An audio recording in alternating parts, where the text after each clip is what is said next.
Transferring money from the Regions Bank to Chase is very easy to do. Today I'm gonna show you how to do it. Firstly, ensure both accounts are enrolled in Zelle. Then, log in to your Regions Bank online banking or mobile app. Now select Transfers. After that, choose Zelle. Enter the recipient's email address or mobile phone number associated with their Chase account. Here, enter the amount and a message. Review the transfer details and confirm the transaction.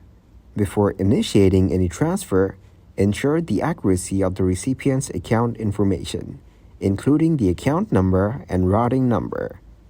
Additionally, be aware of any fees associated with the transfer, as different banks may have varying fee structures.